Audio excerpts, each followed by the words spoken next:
7 sano 4 sano aanu soo dhiganaynay muruq iyo maalba waanu gelinay waxaasi waxaanu aqbalaynaa maaha hadal wasiir maaha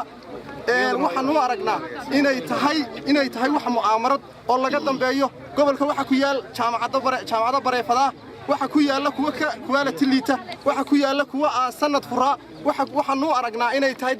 wax la iskaga horkeenayo gobolka Togdheer waxaanu aragnaa foodo waxaanu aragnaa cadaalad darro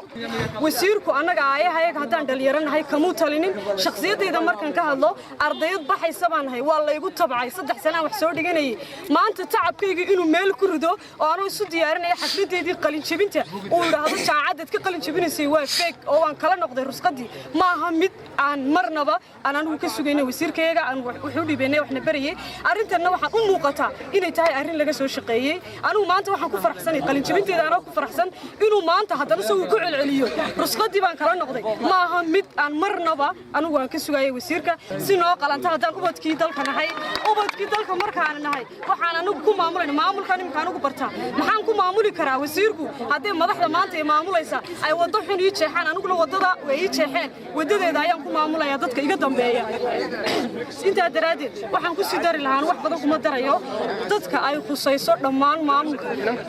madaxda iyo dhammaan wasiirada kale ee noo talisa inta ay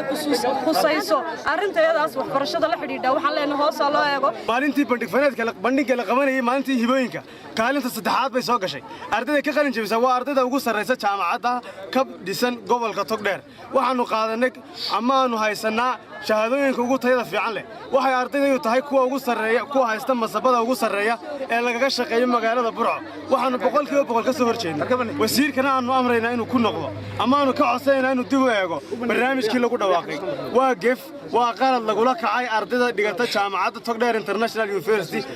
wasiirka waxaan ka dalban lahaa arday dhan oo meel joogta oo 600 arday ka badan ayuu doonay mustaqbalkooda baabiyo maanta buugi baan wada diyaarinayay jaamacad kale qaadan mayso oo yaqbal mayso waqtigan dib baa la yiriyaa fadalka aan dhigtana Burco lagama bixiyo jaamacadeedu baa bixisa marka waxaan leeyahay wasiir arrinka dib ugu noqon balna qanci